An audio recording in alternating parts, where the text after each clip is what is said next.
کہ نبی علیہ الصلوۃ والسلام فرماتے ہیں، صحیح مسلم کی روایت ہے، بخاری و مسلم کی،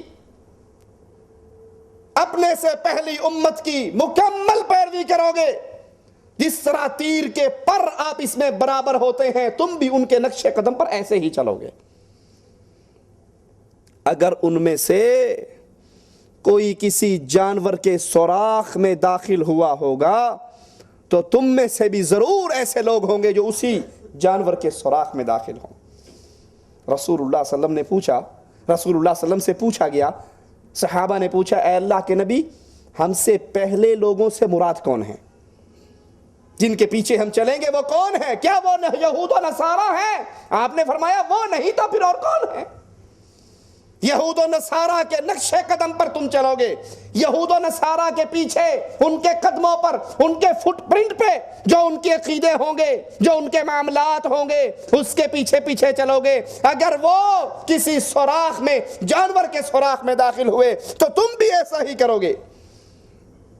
ایک اور روایت میں کہ اگر ان میں سے، یہودیوں میں سے کسی شخص نے راستے کے اوپر کھڑے ہو کر اپنی بیوی سے جماع کیا ہوگا تو تم میں سے بھی کچھ لوگ ہوں گے جو یہی عمل کریں گے۔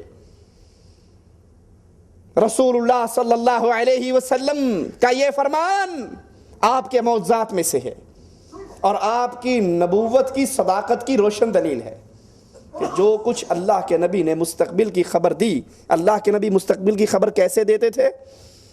اللہ کی وحی سے، جو اللہ بتا دیتا رسول اللہ صلی اللہ علیہ وسلم اس کی طرح دے دیتے ہیں۔ اور جب اللہ نہ بتاتا تو اپنی بیوی پر تہمت لگ گئی، اللہ کے نبی کو پتا۔ اللہ نہ بتاتا تو زہر والا کھانا اٹھا کے منہ میں رکھ لیتے، لیکن آپ کو خبر۔ اللہ نہ بتاتا قرائے کرام کو روانہ کر دیتے اور وہ شہید ہو جاتے اور نبی کو خبر۔ اللہ نہ بتاتا تو نبی کہتے کل اطلاع دوں گا یہودیوں کو، اور کل پہ کل گزر جاتی اور وہی نہ آتی تو نبی بتا نہ سکتے۔ نبی کو اللہ بتا دیتا، نبی اپنی امت کو بتا دیتے۔ اب یہاں پر اطلاع ہے رسول اللہ صلی اللہ علیہ وسلم کی، تم یہود و نصارہ کی پیروی کرو گے، ان کے نقش قدم پر چلو گے، ان کے فٹ پرنٹ پہ چلو گے، جو اعمال وہ کر کے گئے وہی اعمال تم بھی کرو گے۔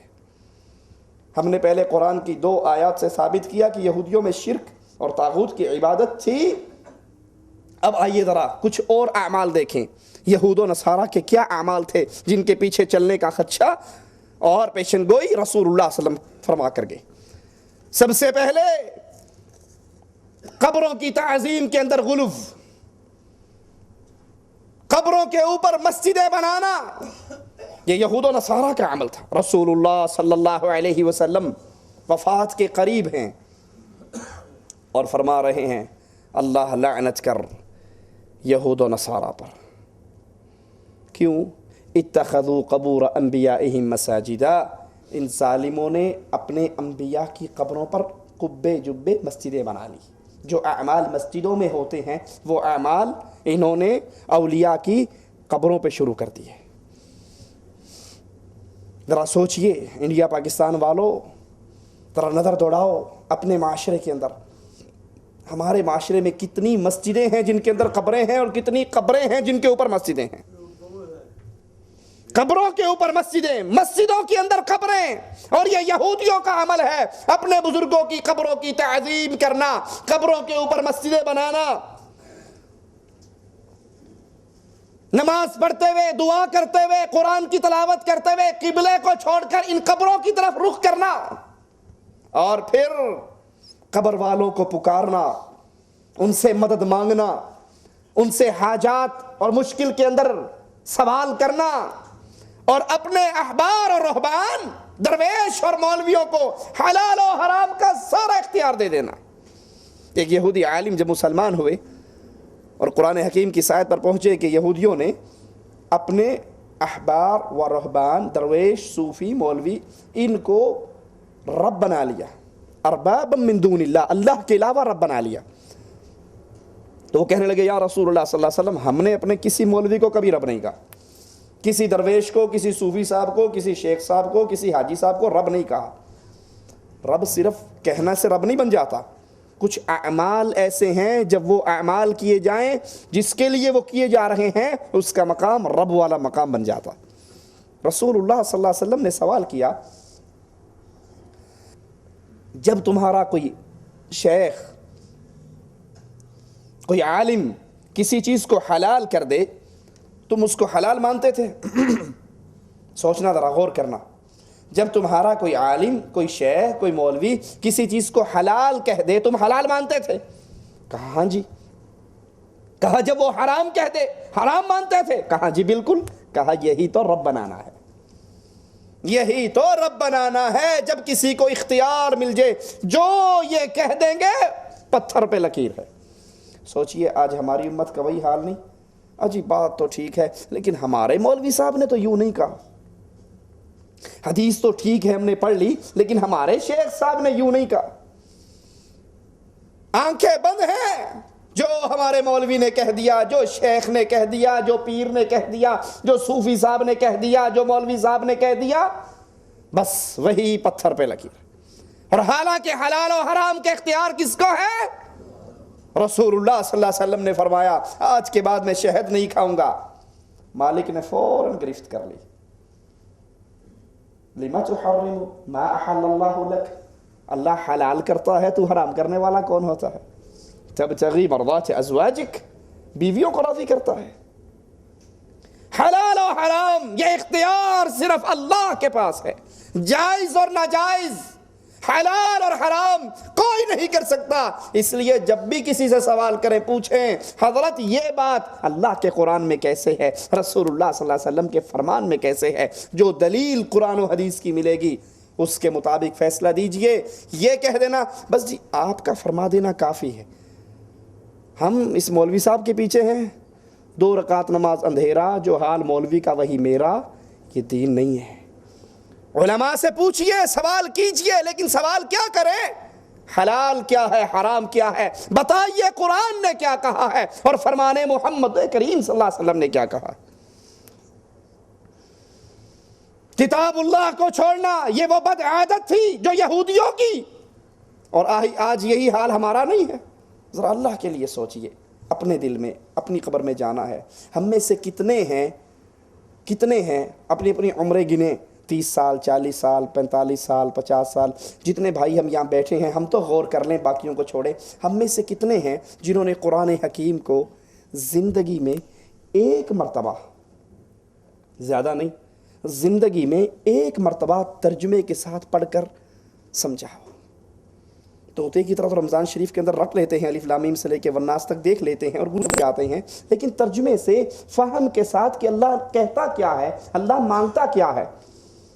ایک تو ہمارے پاس وقت نہیں اس قرآن کو پڑھنے کا، اس قرآن کو سینے سے لگانے کا، اس قرآن کو سمجھنے کا، اس قرآن کا ترجمہ دیکھنے کا۔ دوسرا برا ہو ان خبیث مولویوں کا جنہوں نے ہمارے ذہن میں بات ہی یہ ڈال دی، دوسری قرآن نہیں سمجھ سکتے، تم قرآن نہیں سمجھ سکتے۔ قرآن سمجھنے کے لیے 15 علوم چاہیے، آپ کہتے ہو بھاڑ میں جاؤ، نہ 15 علوم ہوں گے نہ سمجھیں گے، اس لیے پڑھتے ہی نہیں، جان چھوٹی۔ اب کسی نے کوئی کتاب پکڑا دی، کسی نے کوئی کتاب پکڑا دی، کسی نے کوئی کتاب پکڑا دی، یہ شیخ نے لکھی ہے، یہ مولوی صاحب نے لکھی ہے، یا پیر صاحب نے۔ ارے جو نصاب اللہ عز و جل نے بھیجا ہے ذرا اس کو تو پڑھ کر دیکھو۔ یہ یہودیوں کی بد عادت تھی، وہ اللہ کے کلام کو چھوڑ چکے تھے۔ انواع و اقسام کے جادو ٹونے کے اندر یہودی گرفتار ہو چکے تھے۔ ناراض نہ ہو تو اپنے اپنے ملکوں کا اتوار میگزین، سنڈے میگزین اٹھا کر دیکھو، کلرڈ اشتہار آتے ہیں نہیں آتے؟ بنگالی بابا، کاظم بابا، 18 ملکوں کے کامیاب دورہ کرنے کے بعد آج بسنت نگر میں پہنچ چکا ہے۔